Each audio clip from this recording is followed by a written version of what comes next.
of the North Idaho College Public Forum, a student production. Your moderator is North Idaho College political scientist Tony Stewart.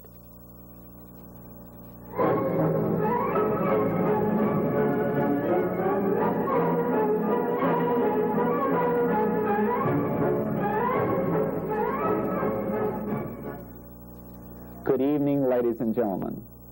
On behalf of the panel, it is my great pleasure to welcome you to yet another year of the North Idaho College Public Forum. For the past 6 or 7 weeks, you have been viewing repeats or reruns from last academic year.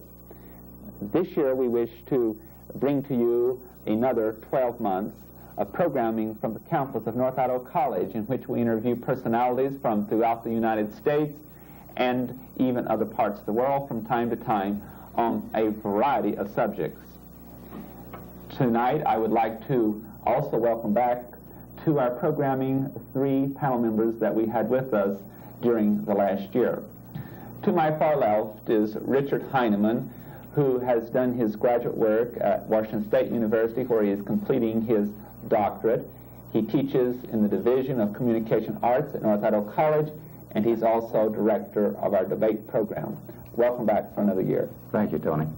I also welcome back Mary Lou Reed, who has been with us for some time on this program, as you viewers well know.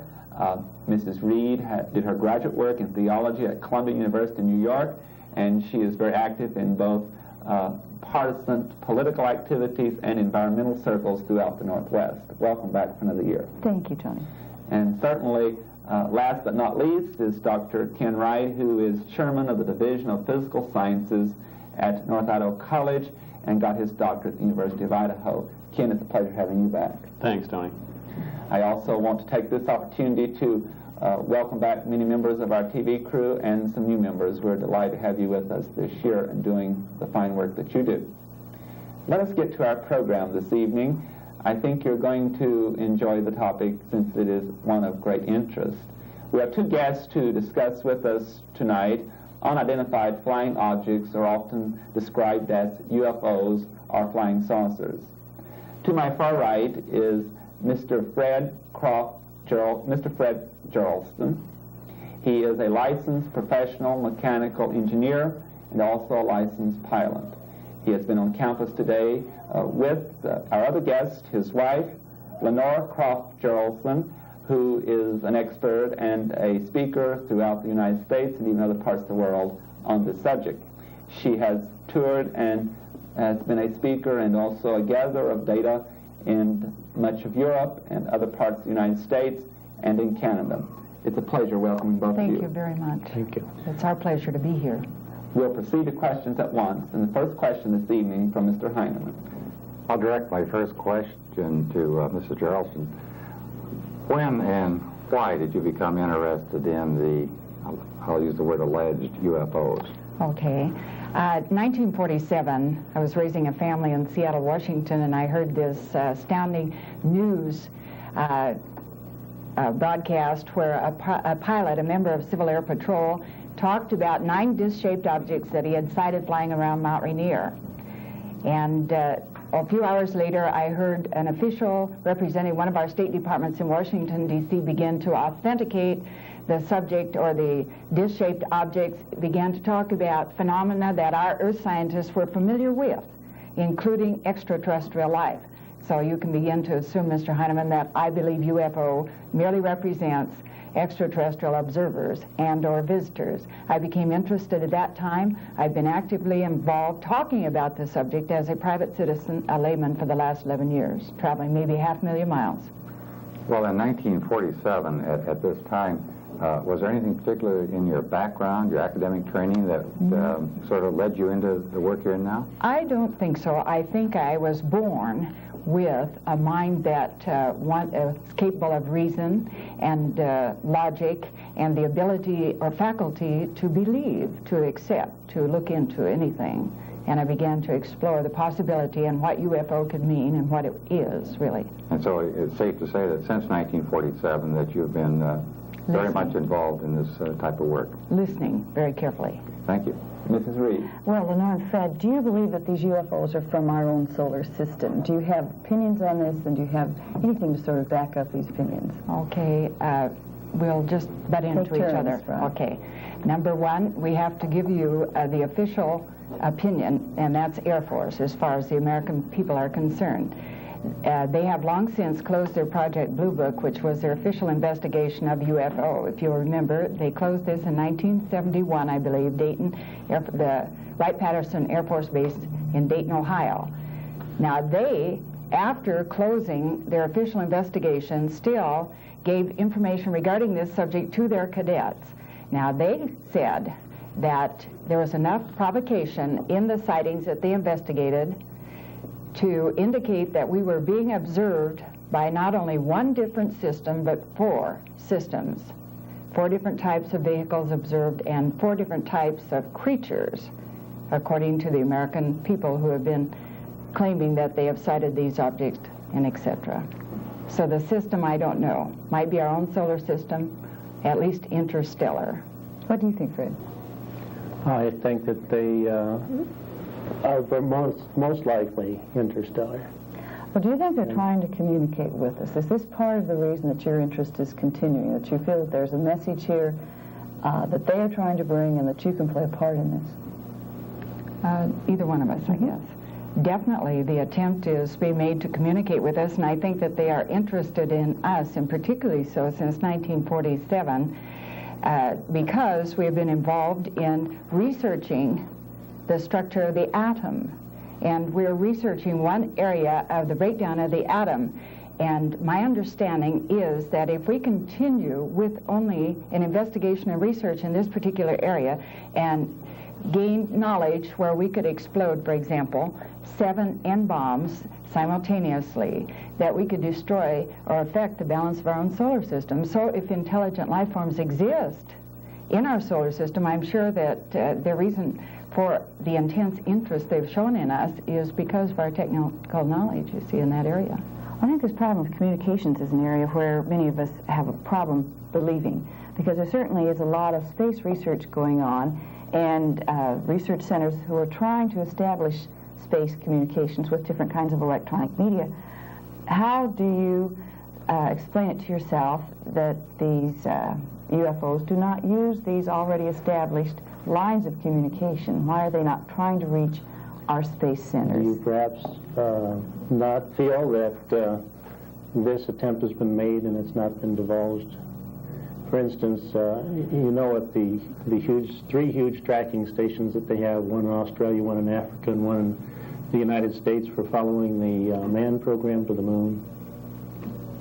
These tracking stations are capable of picking up signals from way out.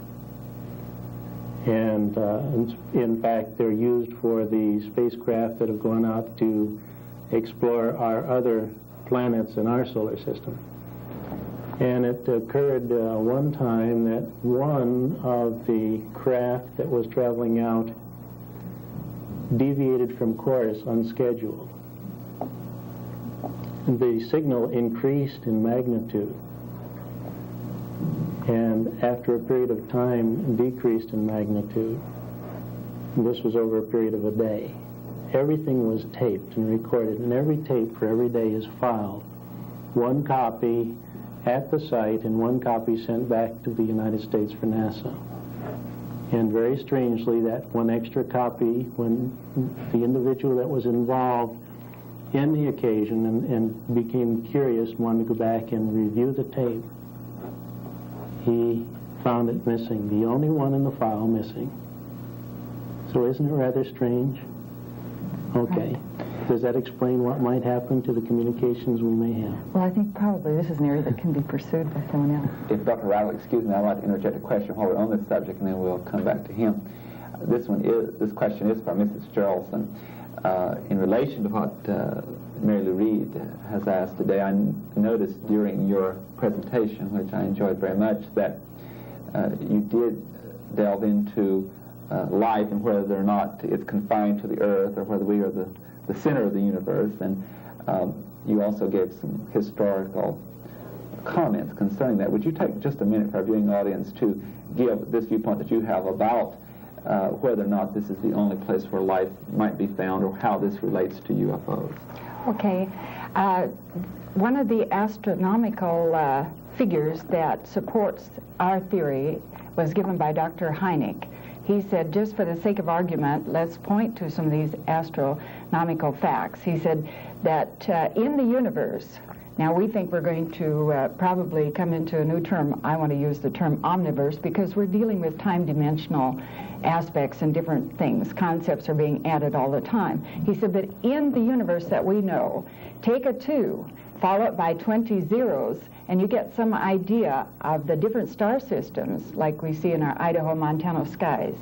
He said take a 1, follow it by 19 zeros, and then you get an idea that this is the number of solar systems that exists in our own universe. And he said we are convinced that at least one of these systems has intelligent forms of life, probably developed technologically and as a civilization 1 million years further than ours, having overcome aging and disease. Now, if we had a picture of the Spiral Nebula, which we are part of, which is a mass of different stars and different things, our solar system is way down in the dark areas, not even that close to the mass. And for us to assume that we are the highest form of intelligent life in the creation, then if this is the case, God help us. Then are you saying that with our space program, even if we do not find life or any advanced form of life on Mars and other planets, that's really of no significance when one talks about a far greater picture? Right, definitely. And Air Force was involved because of the responsibility of protecting us from alien craft. They did have a project called Unit Project where they brought in some Saberjet pilots to hopefully make contact with these craft if this turned out to be what these were. They did their unit project over the Rocky Mountains in eastern Idaho and western Montana. They flew 96 missions. They had 3 separate sightings. They had taken all the guns, everything off the planes, and in their place had put every type of camera equipment, including infrared film. And your audience knows that infrared film will photograph objects that are not visible to the naked eye. They claim, now he and his co-pilots were not officially released from their security regulations 200-2 for a period of 7 to 10 years. After the time interval, they were allowed to talk about the subject, or at least one of them did. He is using a pseudonym. Mel Noel recently was on one of the morning programs around 1 o'clock, wore a mask, I understand. He told about not only did they photograph these objects, but on one occasion they had a 22-minute voice communication, and it began as they were told to increase their frequency. Then he heard this voice saying to them, "Your Earth scientists are right. Life as you know it does not exist on the surface of the planets in your own solar system, but rather exists on the interior of some of the planets." And they named Venus, Saturn. In fact, they indicated that Saturn was like a tribunal headquarters. So it's quite possible that we are the only planet in our system that actually supports life on the surface of the planet. Thank you. Dr. Wright. Before the question becomes irrelevant, I'd like to get back to a little more background. Mrs. Geraldson, I guess I'll ask this one of you. Have you ever been involved in any kind of official capacity with UFO investigations, any sort of a governmental committee or body or? No, Dr. Wright, I haven't been. I felt the subject. I think that I fall in the category, I want to eliminate the word kook. At first, when it first involved, newsmen said, "Lenora, what do you think about when they call you a kook?" And in Norway, I found out what that meant. So I said, please don't use that term when you're talking to me, because unless you're trying to tell me something. But cracked pot is a category I'm delighted to be a part of. I think this pot has to be cracked to get anything in or anything out.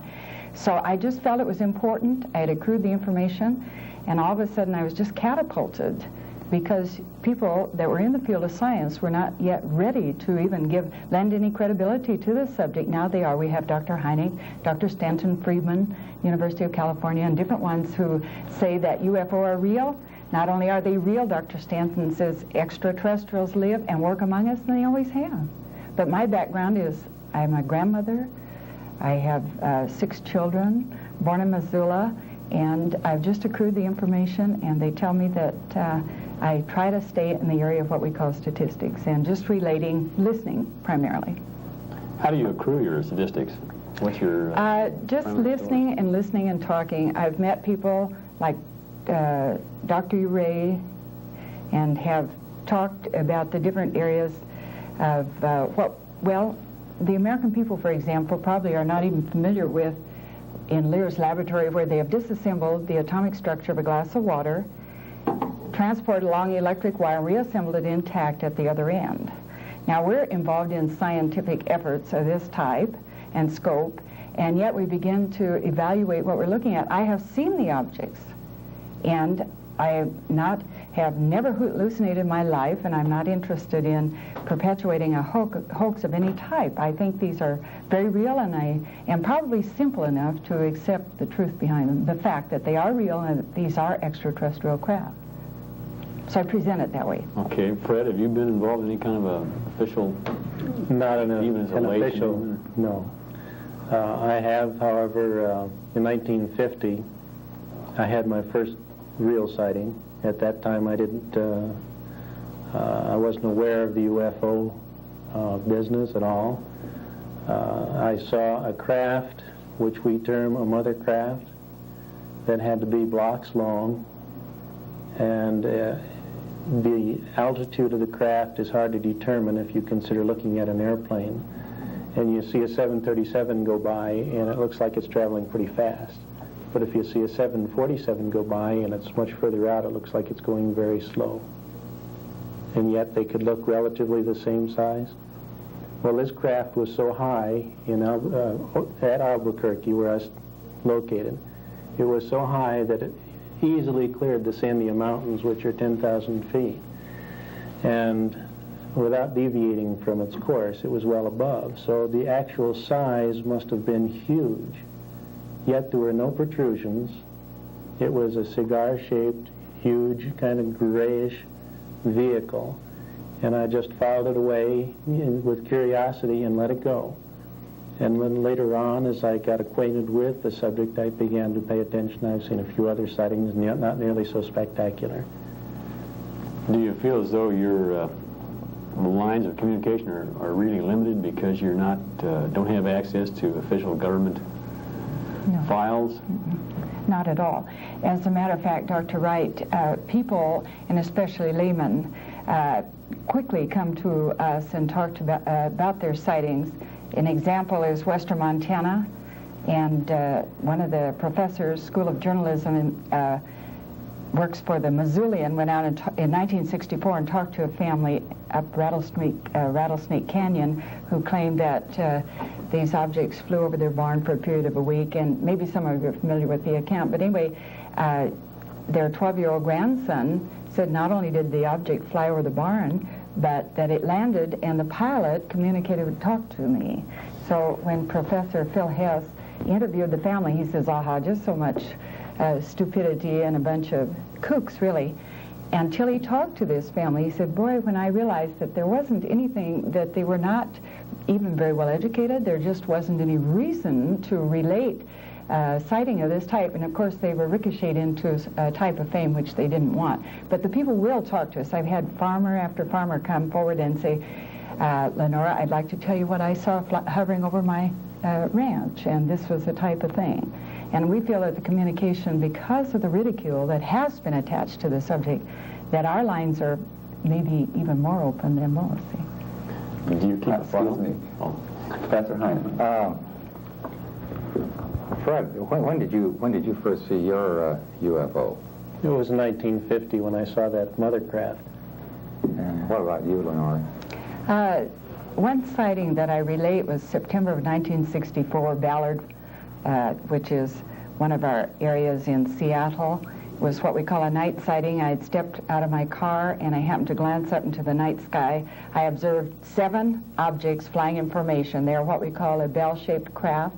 They were flying without wings and without sound. They appeared to be lit from the inside like an electric light bulb, which is a part of the phenomena of these objects. And they flew, disappearing into the distance.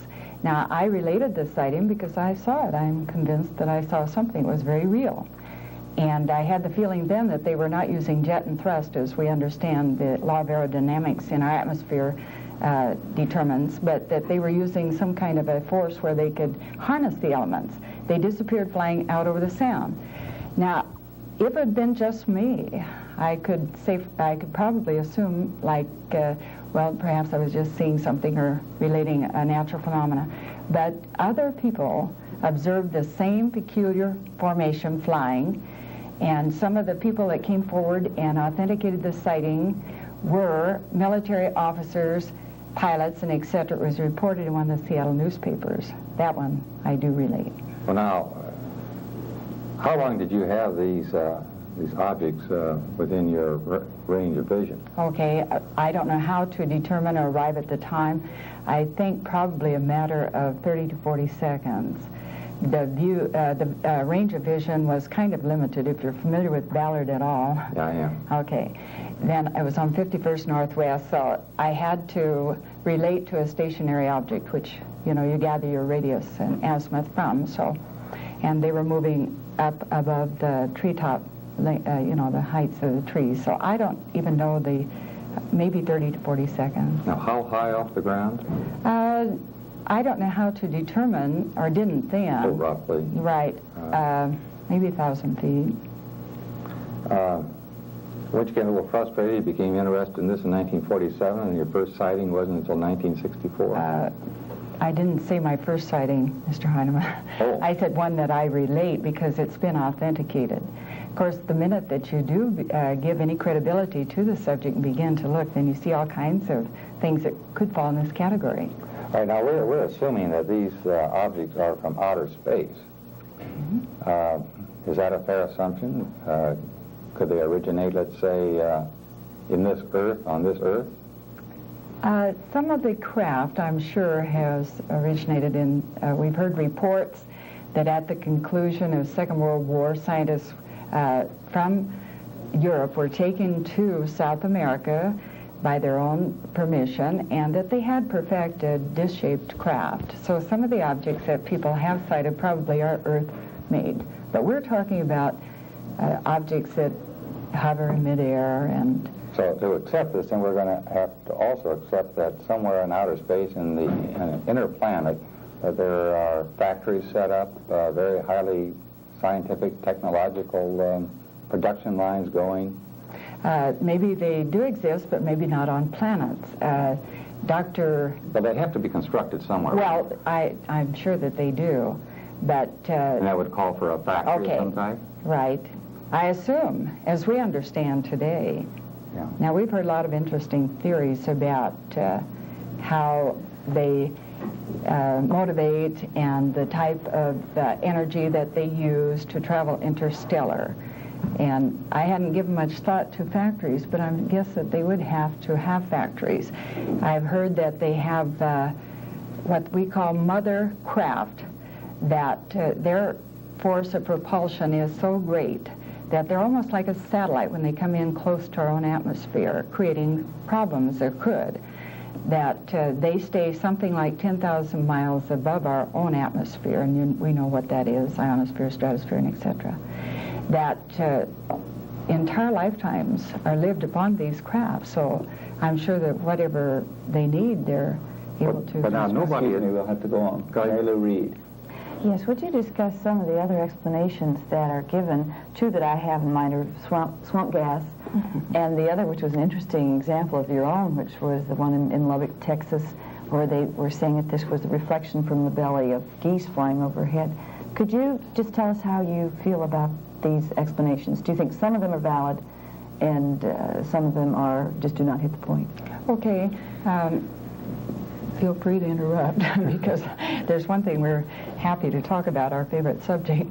The Lubbock lights of Texas, the explanation was given by the Air Force as reflection of lights from the bellies of geese, peculiar geese flying without gas masks or oxygen masks at 10,000 feet, measuring something like 1,000 feet in diameter.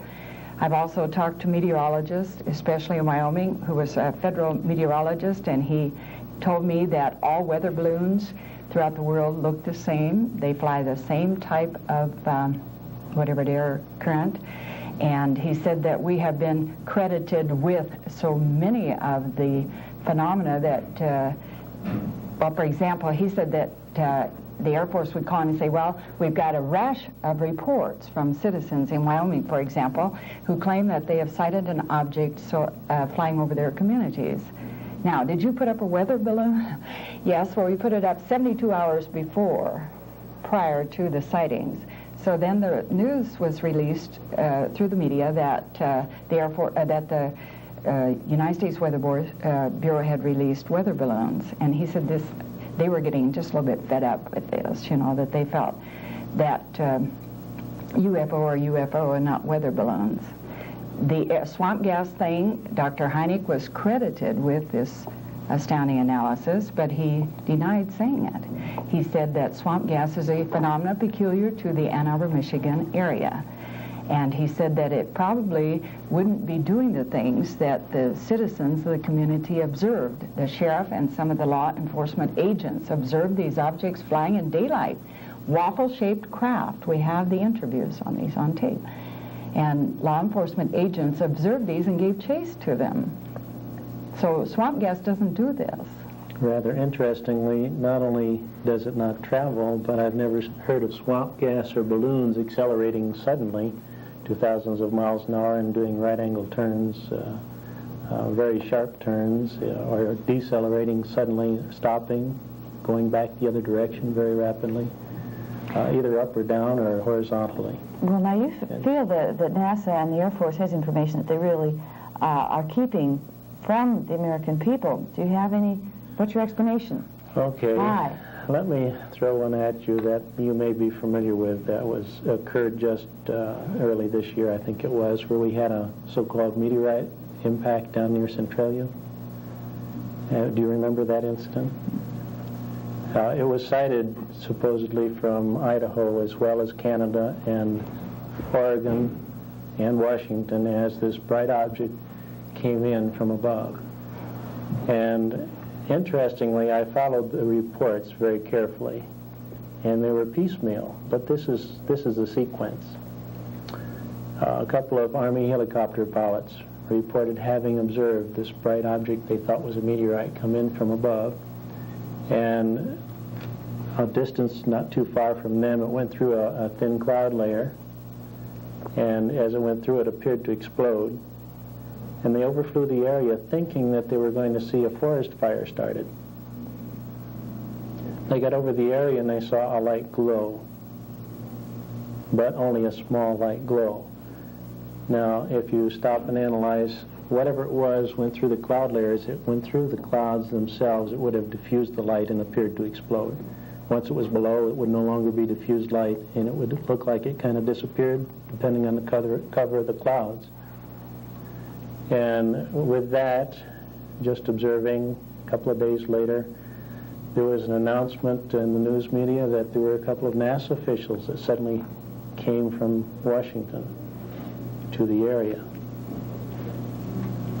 Well, that's interesting. Why are they interested in that? In the meantime, they had been searching for the crater, which it wasn't discovered. There was no fire to be reported. Why do you suppose they're suppressing this information? I don't think that they are to inject what we have observed. The Air Force was bound by their own security regulations. They were not allowed. Who issued the regulations or the orders? I don't know, probably something similar. We have failed to, maybe not quite as challenging as Watergate, but their reasons, I'm sure, were for our best interest. But now we think that since the Air Force is no longer officially responsible to give us information pertaining to the UFO subject, that we'll have what we call leaks, and we already are. NASA has never suppressed information. They're classifying it, and when they get, for our own good, I understand, in some cases. But some of the astronauts have been interviewed and have told interesting accounts about sightings and different things too. Dr. Wright. I'm wondering if you keep your own records of all the sightings and instances that are reported to you. Do you keep your own files, which you'd call your official files of these things? Well, I've been so involved, Dr. Wright, that I haven't had time to have a file per se. If you would like for me to refer you to an organization which could evaluate if you had a sighting, one is now headed by Dr. Alan J. Hynek, Northwestern University. And another is APRO in Arizona, and NICAP in Washington, D.C. But anyway, NICAP's members are comprised of scientists like yourself, and they evaluate. Now, NICAP, for many years, the director was Major Donald Kehoe, claimed that UFO were flying in our atmosphere. You are being observed by extraterrestrials. However, any Americans that tell you that they have been aboard the craft or have communicated with the occupants don't believe them. So we say, and that if any of the accounts are real, they're all real. Too many people have claimed to have been aboard the craft, talked to the pilots, or have actually sighted craft and or other phenomena that falls in this category. One of the reasons I asked that question is because you mentioned that you feel you may have had a lot of sightings reported to you by farmers, for example, that wouldn't report anywhere else, and you might have a unique record in that respect of some of these things. I have an excellent filing cabinet. Got it there. Right here. And some of it we have written too. If, like we worked with radio stations in Seattle, and one of them, KGR, I don't know if you're familiar with it, we asked the public to share sightings and etc. We would like for them to write out in detail their sightings, but as we tried to take the information, even in shorthand, there were so many calls that we just couldn't keep up with it. People are willing to share all their experiences, so we just refer them to different channels. Law enforcement in your area will report to Dr. Hynek, for example. Dr. Hynek, I want to get back to that. In 1964, you were out one evening on 54th Street in Ballard, and 4 or 5 objects flew over. Now, and you said that you could follow them for 30 to 40 seconds. My question is, and they weren't traveling very fast, were they? It didn't appear to be, but as Fred stated a few minutes ago, if you've watched a 747, depends on the altitude, the range, and I'm certainly going to have to disqualify myself as far as deciding the width or the diameter of the objects or their height, because at that time I was startled and I didn't know how to determine the azimuth and radius according to, I was just watching. Okay, now there's been a lot of sightings. Has there ever been any type of physical contact with such objects? I realize sightings physical, pieces from the UFO where we're taking it into a lab? In Montana, in Missoula, I was given some material, and I don't have the material. The University of Washington supposedly has investigated it, but since you asked, it reminded me. Some people were up hunting or doing something up in one of our mountains, and they had sighted what we call saucers, and they said that when they went in, they found a lot of this slag material. Now, I happen to have carried this for years, but I happened to give the one piece that I had. I was co-lecturing at the time, and my ex-co-lecturer probably has the other piece, but so, the man that I gave it to was an engineer at the University of Washington. He was going to analyze it, but students bit it. They tried to. It felt kind of light. It was a peculiar kind of material. Now, way up in the mountains, what could it be, you see? Because one of the interesting accounts of UFO occurred on Maury Island in the state of Washington out of Tacoma, where Lee Chrisman and another man were involved in 1948, and I think many of you are familiar with UFO lore. Remember the material that was put together. Kenneth Arnold, the June 1947 pilot from Boise, was involved too, because the Maury Island incident, which was 8 pages long in the UFO information files, told about these round objects, 3 of them, that hovered below the cloud level, and 2 of them acted like they were assisting the 3rd one, which appeared to be in some kind of trouble, but they were spitting or spewing some kind of material out, which they assumed to be kind of a waste material. But it was solid when it hit the water, and it wasn't pure sodium or pure magnesium, which dissolves, as I've seen it do, but it was metal.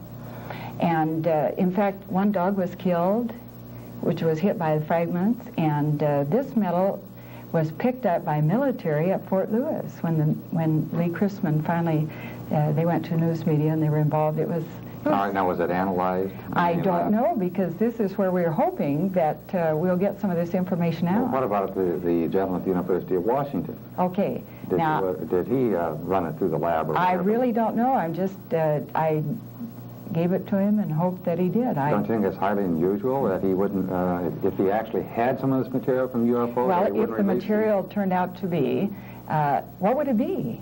See, because another interesting account is if elements exist on other planets that are similar to our own, it would probably look just like our own elements. We have trace elements, I understand, but Georgia Pacific Paper Company in Oregon, their headquarters called us one time when I was co-lecturing, and their chemist called us in and said, this thing occurred. I'm relating some of the incidents that I've been exposed to, Dr. Wright, that we haven't filed, or classified. But we were doing a lecture, and he said, would you please come in? I want to tell you about this, that some neighborhood children in this little community said they saw this material that was in a little rain puddle, and it was exuding some kind of a steam. So they called the local police, and the police came, and they realized that it was either magnesium or sodium or something, and they picked it up, putting it in a rubber tire, and took it to the nearest chemist, who happened to be Georgia Pacific Paper Company. He said when he cut it, it was like cutting cheese, which was unusual. When they analyzed it, it was 100% pure sodium. We have trace elements. Could this be was that the only record where something like this this is one that analyzed? I've been exposed to. At Georgia Pacific? Yeah. Well, why would Now the professor at the University of Washington sit on this type of thing? I don't know, because I just gave him the material, and I have, Mr. Heinemann, or Dr. Heinemann, I have been so involved that I have been televised and never seen a television interview because I'm gone, so I just give it, and I don't know, maybe I should check it out. Yeah. Mary Lou Reed. Well, I have areas of disbelief, but I also agree that certainly it is arrogant of us to assume that man is the highest form of creation in this whole interplanetary thing. But one of my areas of disbelief is I can't understand if there are creatures and they are disinterested in our Earth, why don't they interfere in our politics? Why don't we have more involvement? Why does it always come by such an elusive thing? Do you have any explanations for your own minds? Then if they did, then we really would be far out, because they would represent a panacea for us. And we've been endowed with certain faculties. That's our own ability to reason and logic, and the capability of working out our own situation, our own cultural differences. It is my understanding that we are bound by what we call universal law. And this might go back to the religious overtones in a way, because every religious precept upon this planet was brought to us by extraterrestrials. So this could be that this is a hands-off policy, that even with, we only use 3 to 5% of our mind capabilities here upon our own planet, and we have a certain type of hands-off policy that as long as we are not going to develop technologically in the wrong area where we're going to destroy ourselves or throw our own solar system out of balance, then our own cultural and development probably is something that we're being just carefully watched and not really screened, or the influence is there maybe. We have a lot of television programs, a lot of cartoons, a lot of all kinds of impressions that are coming. People are beginning to explore, and one of the things I'd like to advise your viewers is to begin to, instead of trying to discredit through disbelief, begin to use the faculty of believing and go out and prove. Add the new concepts to your present existing laws as far as your physical sciences are concerned. Find out if these are real, see? There are a lot of us who are unconvinced, and you say that you then are subject to a lot of ridicule because, would you like to discuss that a little bit? You said it takes guts to just really speak out and say that you have made a sighting of a UFO. Are you subject to a lot of ridicule yourself? Not anymore, Mary Lou. I can call you Mary Lou, I guess.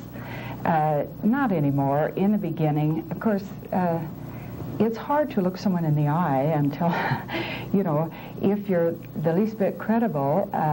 We're not exposed to too much ridicule. I've never been interfered with. We have been probably are on file with the FBI, but we're not anti-American in our beliefs. We believe that all people, there's only one race native to this planet, and that's the human race, so we believe in this.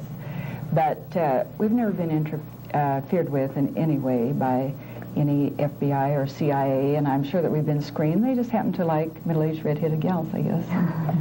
Well, the latest report that I've seen is that like some 56% of the people now believe anyhow, so Yeah, it's right. less likely you're going to be ridiculed, where back in the early 50s, for instance, you'd have been very ridiculed because this sort of thing couldn't exist. People hadn't been exposed unless they just happened to be one of the few. And 56% are believers. are believers. yeah, pretty According close to a recent inquiry. That's a Gallup poll. You know what that is. Dr. Wright. That's actually a Gallup poll result? Yes. Yeah. Uh-huh. It's interesting. Yeah. I want to ask again about a statement you made with regard to NASA. There's every indication that our government must be withholding some of this information, the technical information as well as the conjecture about what the explanations might be. You mentioned that for our own good. How do you mean that? And in what way could they possibly be doing this for our own good?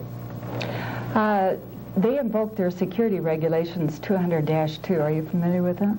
No, I'm not. Air Force. Okay, we go back. We're not fighting. There was several years that we fought Air Force, you know, because if the Air Force said it was real, then we, the American people, would accept it, you know. If our physical scientists say it's real, then we'll accept it. We're hero worshiping. You want me to relate what NASA's opinion and how they fit in, and why I don't believe that NASA has ever invoked any kind of security regarding this subject. I think that if they have withheld or classified material, now let me quote Sam Pepper. Do you remember him? He's still very much alive and he's part of the news media, if you remember, similar to Paul Harvey. And I was thinking of one release that came over Associated Press wires, and you can go down here and start classifying this material yourself. They don't even give you the information on UFO now because they're coming in so thick that they just give you what they think you want to read or hear about.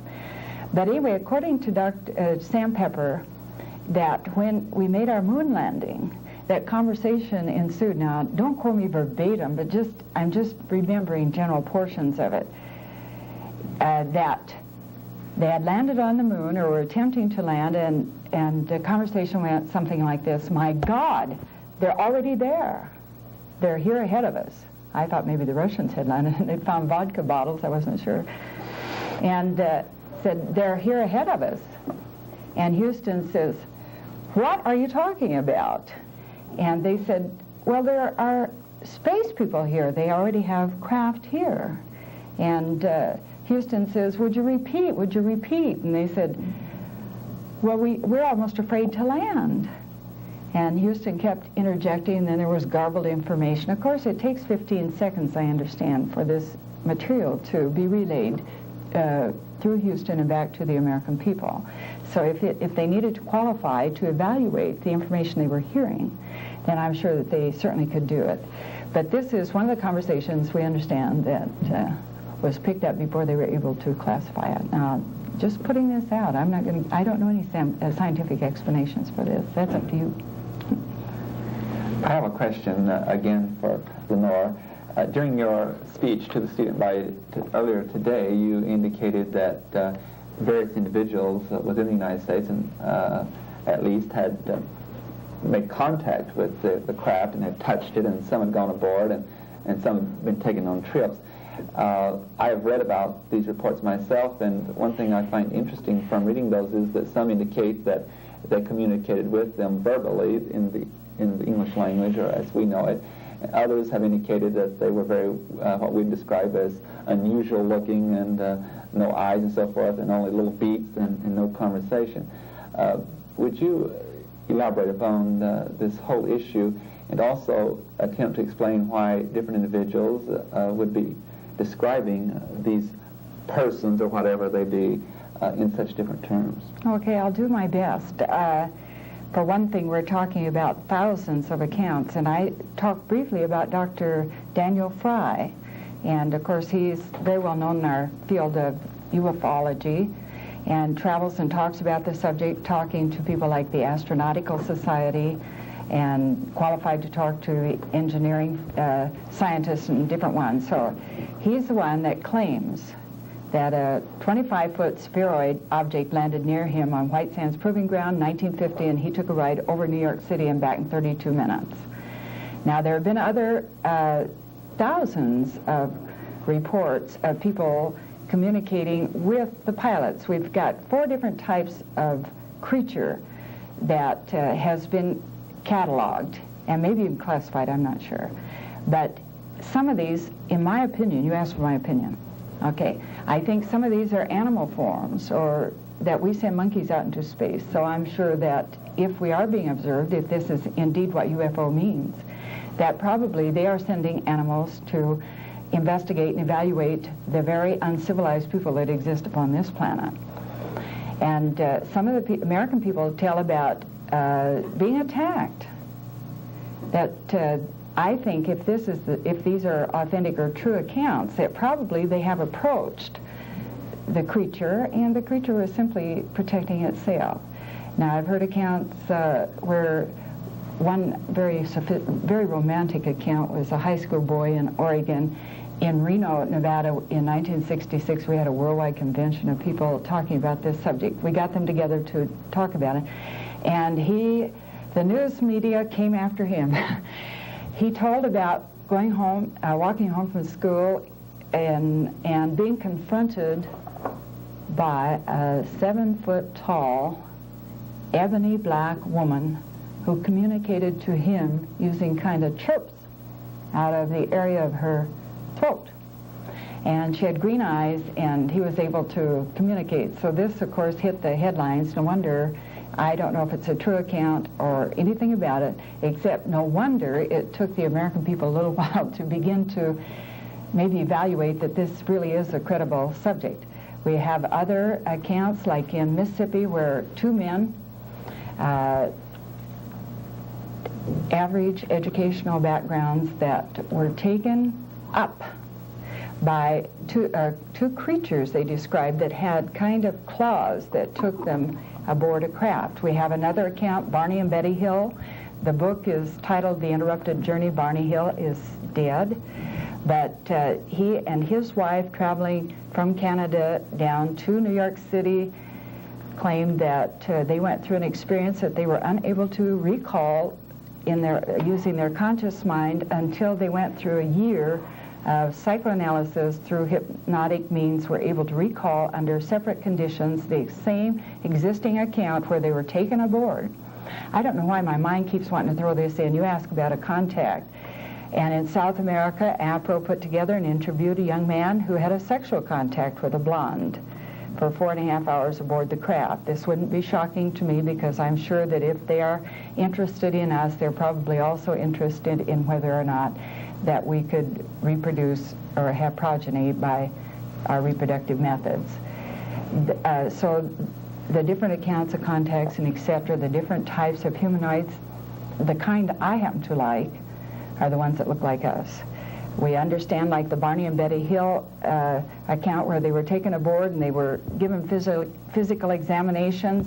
One of them had false teeth and the other didn't, that these extraterrestrials were impressed, didn't know. She used a term when they said, well, how come Barney's teeth come out? And she said, well, when you get older. They said, what is older?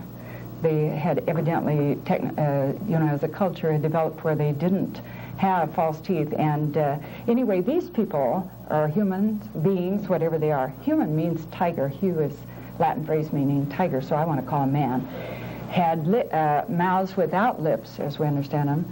Their eyes, their perimeter vision came back here, and they were able to see a wider perimeter vision. So then we have others. Thank you. Professor Heinemann. This girl down South Africa who had sexual relations with the man from outer space, did they have a child? Pardon me.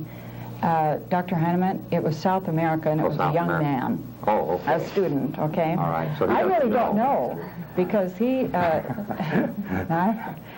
There's no, all right. This has got to That's be what for the he- men only. Whatever happened to the boy from Oregon that saw the tall ebony coat? Well, as far as I know, he's still... I don't know. I don't keep up with most of these Okay. people.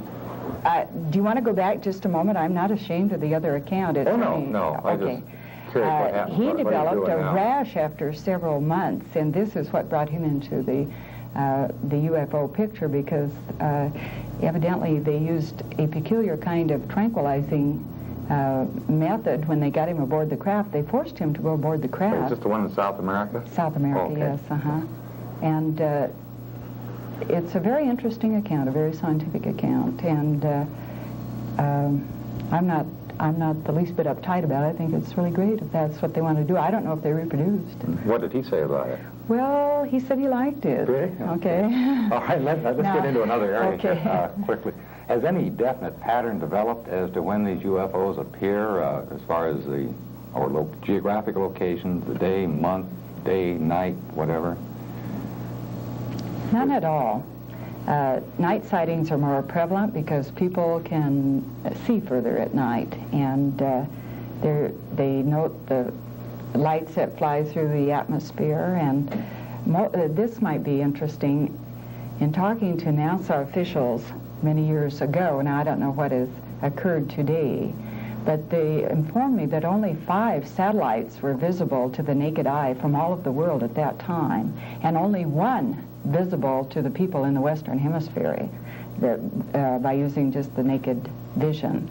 So when I said, well, what are these other things that are flying?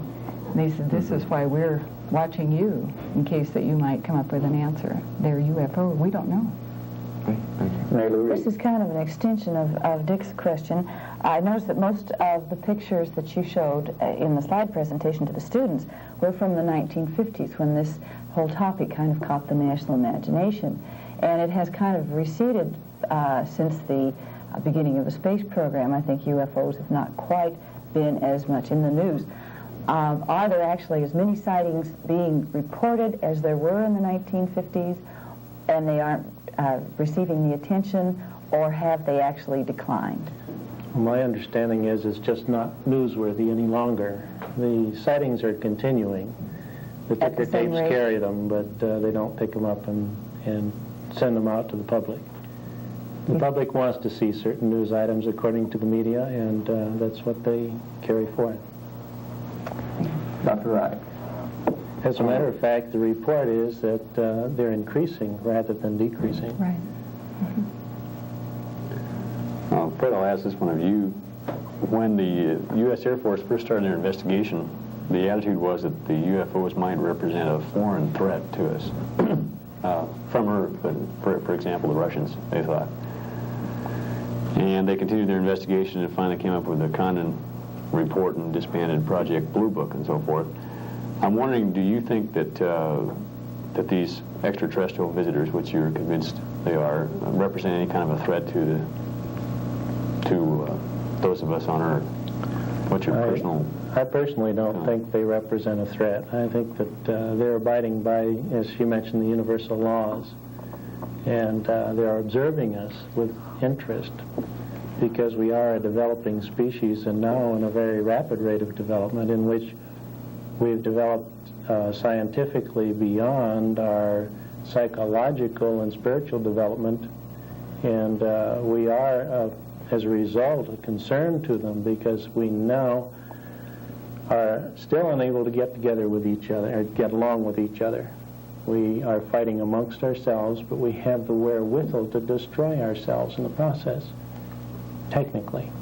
May I interject and quote the Air Force opinion? Their #1 evaluation in the Project Blue Book that I showed at the lecture this morning, or this evening, their #1 evaluation is, quote, no unidentified flying object reported, investigated, and evaluated by the United States Air Force has ever given any indication of threat to our national security, period. That's their evaluation. So you would concur with I would concur. Fred's opinion that they don't represent a threat to us. What do you think the reaction of the American people would be if the U.S. government, say the military or the Pentagon, were to come out and officially say that we have been visited by alien visitors from outer space? Well, now, we recently had an official recognition of the Sasquatch. That didn't shake anybody up. We, some years back, had a sudden requirement to live with the potential total destruction with atomic bombs. We still live with that, and we're not panicked. Why should we think that the public would panic with the idea that the extraterrestrials are real? They do visit us, and they have a tremendous amount to contribute in technology and advanced social structure, perhaps. Lenore, I want to get to a point that you made earlier today, in which you indicated there have been conversations in our language with these beings, and that at one time I believe there was 20 or 22-minute conversation, and I believe you said that they had given an explanation of why they could communicate with us in our own language. Well, I think you're referring to the Dr. Dan Fry incident again. He asked first, now, who are you, where are you from, why are you here, and how did you learn to speak using American colloquial? For the benefit of your viewers, when he first began to feel of this craft that landed near him on White Sands Proving Ground, he went out and felt of it, and they spoke to him saying, say, pal, don't touch that hull, it still may be hot. And this is what you're referring to. Using American colloquial, so he asked how they learned to use this, and he was told that in your case we simply monitored your radio stations for a period of 2 years, and that communication was no problem. With that, I'm going to have to bring our program to conclusion, and I know the panel and I both have many other questions that we'd like to pursue, and I'm sure the viewing audience is thinking about other things that they would like to hear about, but time has caught up with us. I want to thank both of you so much for being with us today and sharing your views with us. Thank you. Thank you. I also want to thank Richard Heineman, Mary Lou Reed, and Dr. Ken Wright for, again, very quality questions. Thank you, and we're looking forward to another year with you. Ladies and gentlemen, I do hope you have enjoyed our program this evening, in which we have been attempting to pursue with our guests the subject, unidentified flying objects. I want to take this opportunity to invite you to be with us each week at this time from 6 to 7 on Channel 7 KSPS in Spokane. We will take this time to interview people from many parts of our country on all the various subjects that interest mankind. I hope you'll be with us. Thank you for joining us this evening, and good evening.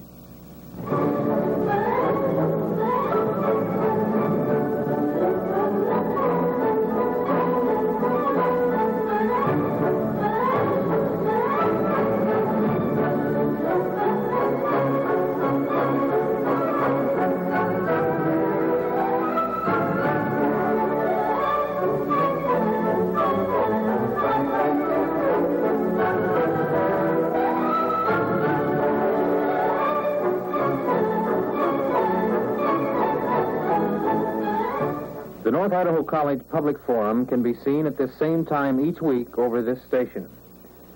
The preceding student production was brought to you by Videotape Recording.